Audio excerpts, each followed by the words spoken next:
Ah, welcome back, you beautiful legal anomalies, you courtroom mysteries, you cases they wish they'd never opened. Welcome back to the ones who walked into that hearing room and made the entire system malfunction. Yeah, you heard that right.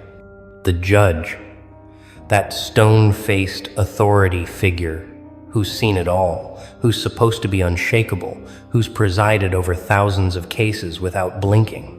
He looked at your file, looked at you, and whispered something he's never said in 30 years on the bench.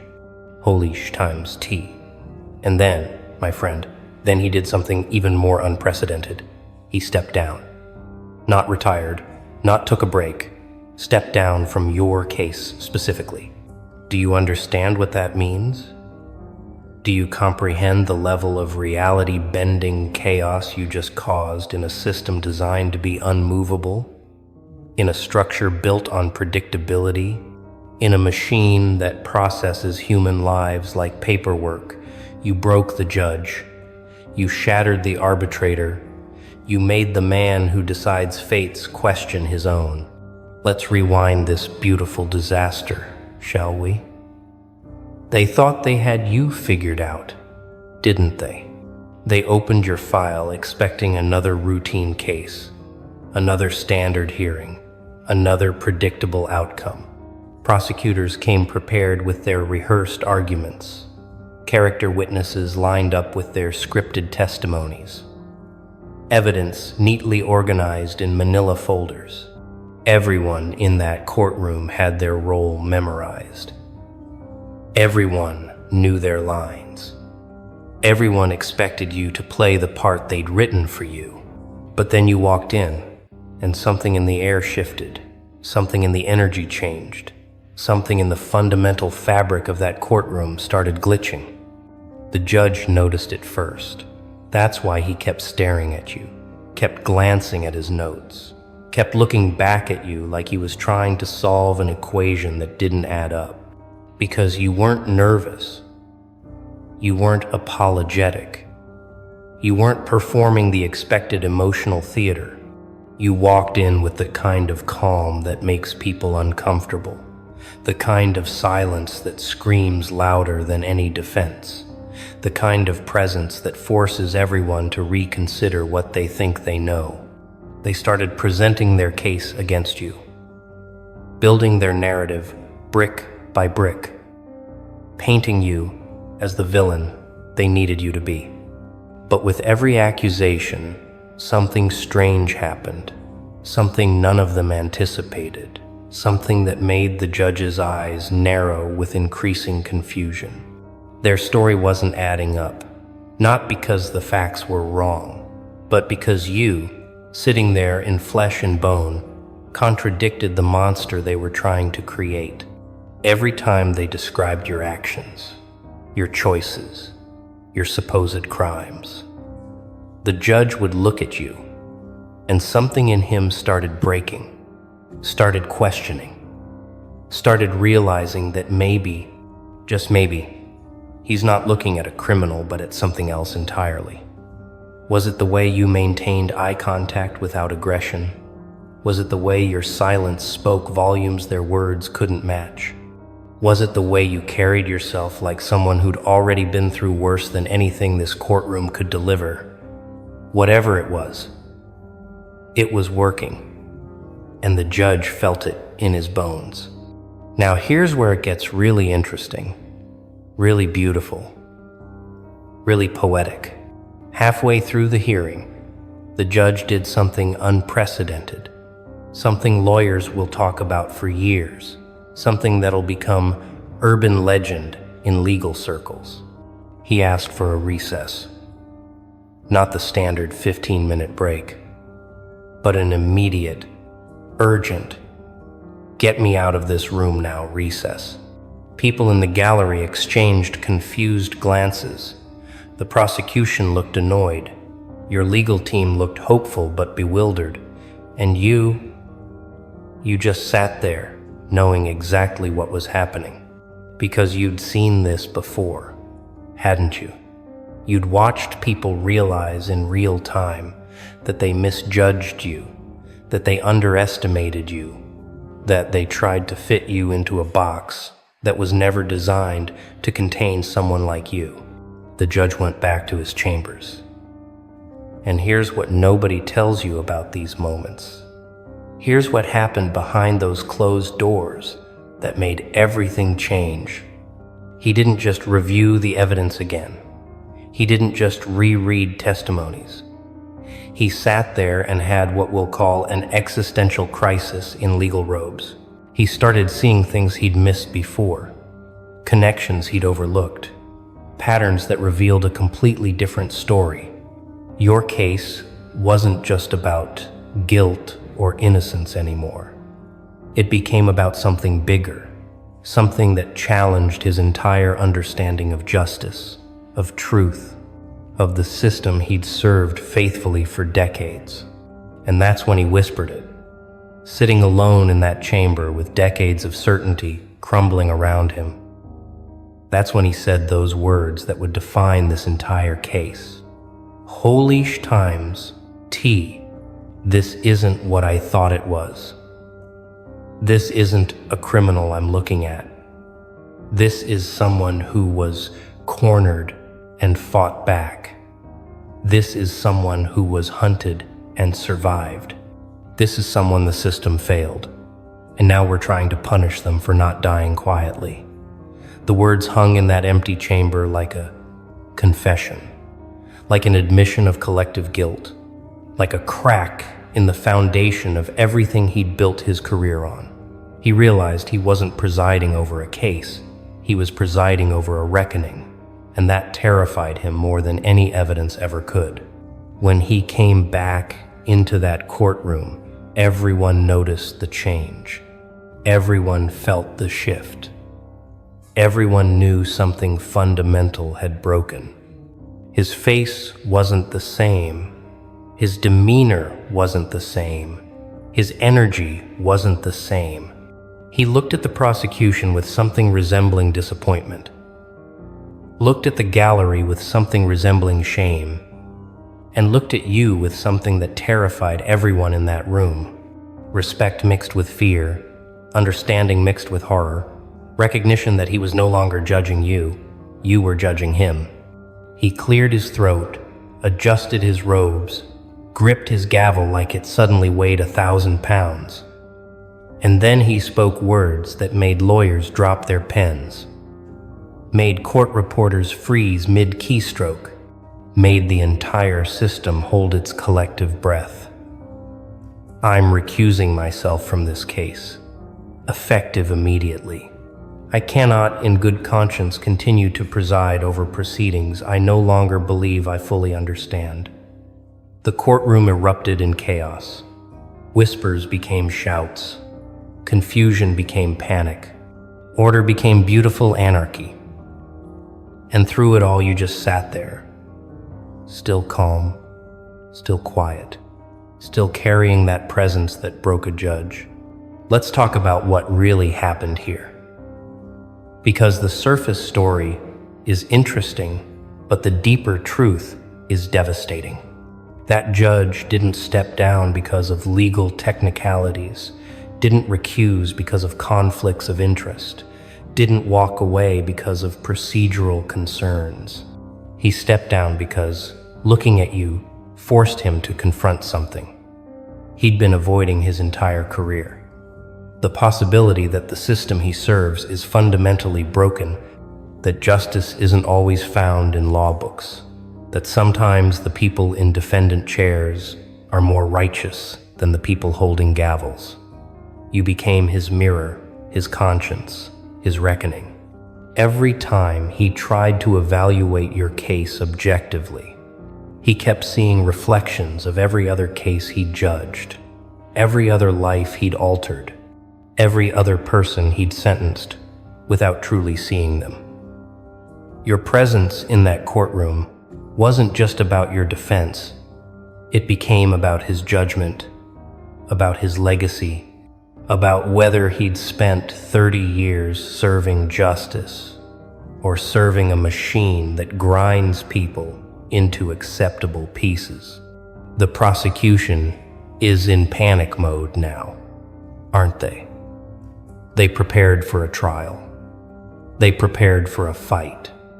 They prepared for everything except the judge himself walking away. Because in their world, in their understanding of how things work, judges don't do this.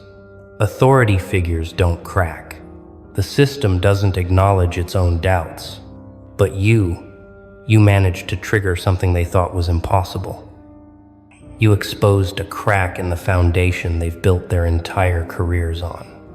They're scrambling now, trying to figure out how to proceed, trying to understand what went wrong, trying to convince themselves this is just a procedural hiccup and not a fundamental indictment of everything they represent. But deep down, they know the truth. They know that when a judge looks at a defendant and says, "Holy sh times T," before stepping down, it's not about procedure. It's about conscience. It's about that rare moment when the mask slips and someone in power admits they're looking at something they can't in good faith destroy. Your existence in that courtroom became their worst nightmare. Not a guilty person they could convict, but an innocent one they almost crushed. Here's what they'll never tell you in law school. Here's what doesn't appear in any legal textbook. Here's the secret that keeps judges up at night. Every case they preside over carries weight, carries consequence, carries the possibility that they might be wrong, that they might be serving injustice while calling it justice, that they might be the villain in someone's story while thinking they're the hero in the system's narrative. Most judges learn to bury that doubt, learn to trust the process, learn to believe that if they follow procedure correctly, then justice naturally follows. But your case, your presence, your undeniable humanity sitting there in that defendant's chair, it dragged all that buried doubt back to the surface. The judge looked at you and saw every person he might have wronged, every case he might have misjudged, every life he might have destroyed, while telling himself he was just doing his job. That's why he stepped down. Not because you're guilty and he couldn't handle it, but because you're innocent and he couldn't ignore it anymore. You forced him to choose between his career and his conscience, and for once, for this one case, conscience won. Let's dig deeper into the psychology of what just happened, because this is where it gets really beautiful, really devastating, really profound. When someone in authority steps down, when someone with power admits they can't handle what they're facing, it's never really about the immediate situation. It's about everything that situation represents. That judge didn't just see you. He saw the cracks in a system he's dedicated his life to. He saw the innocent people who couldn't defend themselves the way you could. He saw the guilty ones who walked free because they knew how to play the game. He saw 3 decades of compromise and rationalization and moral flexibility catching up with him all at once.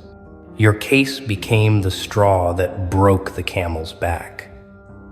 The moment where he couldn't pretend anymore. The point where maintaining the illusion cost more than shattering it. And the most beautiful part, you didn't even have to speak. You didn't have to perform. You didn't have to manipulate or scheme or plot. You just had to be yourself, had to carry your truth with you, had to exist in a space where your mere presence demanded accountability from everyone around you. The legal community is shook right now, trust me. Word travels fast in those circles, and when a respected judge steps down mid-case with those words attached to it, "Holy sh times T," echoing in chambers and hallways, it becomes legend immediately. Other judges are nervous because they're wondering if they're next, wondering if there's someone sitting in their courtroom right now who'll force them to confront their own compromises, their own doubts, their own participation in a system that claims to serve justice but often just serves itself.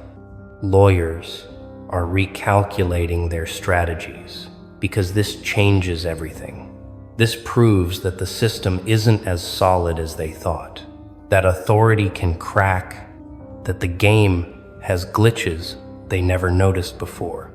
And you're at the center of it all, not because you tried to be, but because you refused to be anything other than what you are, because you wouldn't play the role they assigned you, because you stood in truth, even when lies would have been easier, safer, more acceptable. You didn't break the judge with aggression. You broke him with authenticity. And that's the most powerful weapon in any courtroom. Now the system has to figure out what to do with you, doesn't it? They can't proceed as planned because the judge who was supposed to preside over your destruction looked at you and chose his conscience instead. They'll assign a new judge eventually, someone who hasn't been contaminated by whatever it is you carry, someone who can look at your case with fresh eyes and hardened heart. But here's the thing. Here's what they're not considering. Here's the flaw in their plan. Whoever takes this case next will hear the story, will know what happened to the last judge, will feel the weight of that holy times T moment hanging over the entire proceeding. They'll walk in already compromised, already aware that this isn't just another case, that you're not just another defendant, that something about you forces people to choose between their job and their soul. You've become radioactive in the best possible way. You've become the case that makes careers or destroys them. You've become the defendant that reveals what judges are really made of. And that power, that ability to force authority to confront itself, that's rarer than any legal defense, stronger than any argument, more devastating than any evidence. Let's talk about what this means for you moving forward, because this isn't over. This is just the intermission in a much longer story. The prosecution will regroup. They'll bring in a new judge. They'll try to rebuild their case with renewed determination. But they're shaken now. They're uncertain now. They've seen proof that you're not what they expected, that this case isn't what they thought, that maybe, just maybe, they're on the wrong side of justice here. That doubt will eat at them, will influence their decisions, will make them second-guess every move. Meanwhile, you just keep doing what you've been doing, existing in your truth, maintaining that calm presence, carrying yourself like someone who knows the real verdict was already decided the moment that judge said holy times T and walked away. Because here's the secret. Here's the truth they don't want you to realize. Here's the power you've already claimed. You won the moment authority blinked. You won the moment the system acknowledged it couldn't break you. You won the moment a judge chose conscience over career because of you. Everything else is just paperwork, just procedure, just the system trying to maintain the illusion that it's still in control. Your story is going to ripple outward, going to inspire others, going to become the case study that law students argue about, that activists point to, that anyone facing impossible odds remembers when they need hope, because you proved something fundamental, something revolutionary, something the system tries desperately to keep hidden. You proved that truth has power even in structures built on lies, that authenticity can crack even the strongest facades, that one person standing in their genuine self can force an entire system to question itself. The judge who stepped down, he's not the enemy here. He's actually the hero of his own redemption arc. He had the courage to admit he couldn't in good conscience proceed, had the strength to choose integrity over reputation, had the wisdom to recognize when he was staring at something beyond his ability to judge. And you were the catalyst for that transformation, the force that made him choose, the presence that demanded he either compromise his soul or compromise his position. He chose his soul. And that makes this whole situation beautiful. In a way courtrooms rarely are.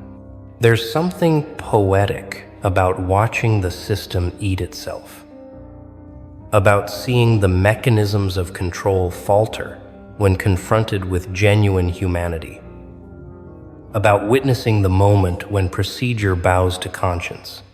Every institution is built on the assumption that its participants will follow the rules, maintain the illusion, keep the machine running smoothly. But you walked in and threw sand in the gears. You disrupted the rhythm. You forced everyone to stop and question what they were really doing. Not with violence, not with theatrics, not with manipulation, just with presence, just with truth, just with the undeniable reality of who you are and what you represent. And that broke them. That made a judge step down. That created chaos in a space designed for order. You're not just defending yourself anymore. You're defending everyone who's ever been crushed by this system. Everyone who's ever been judged unfairly. Everyone who's ever stood alone against impossible odds. Your case is their case. Your victory is their victory. Your moment of watching a judge crack is their moment of hope. The prosecution thought they could destroy you, thought they could build a narrative so convincing that guilt would be inevitable, thought they could use the system's weight to crush whatever defense you mounted. But they forgot to account for one variable, one factor that ruins all their carefully laid plans, one element that makes their entire strategy obsolete. They forgot that you're not just fighting for your freedom, you're fighting with the weight of truth on your side. And truth has a way of making lies collapse under their own contradictions. Every piece of evidence they present has to be filtered through the lens of that judge's reaction, has to be evaluated in light of what made him say, "Holy sh times T," and walk away. Future judges will know this. Juries will hear whispers of it. Everyone involved in your case will operate in the shadow of that moment when the system itself admitted it might be wrong. You've already won the psychological war, already claimed the moral high ground, already proven that you're more than they bargained for. Everything else is just watching them figure out how to admit defeat without calling it defeat. Let me tell you what's happening right now in legal offices across the city, in judges' chambers, in prosecution war rooms. They're all asking the same question. What the hell did we miss? What are we not seeing? What is it about this person that made a veteran judge crack? They're reviewing evidence again, re-interviewing witnesses, going through your history with a fine-tooth comb, trying to find the piece that explains everything. But here's the beautiful irony. Here's the joke that's on them. Here's what they'll never understand. There's nothing to find because you're not hiding anything. There's no secret because your truth is your defense. There's no mystery except the mystery of why they thought they could judge someone they never bothered to truly see. You're not a mastermind playing games. You're not a manipulator pulling strings.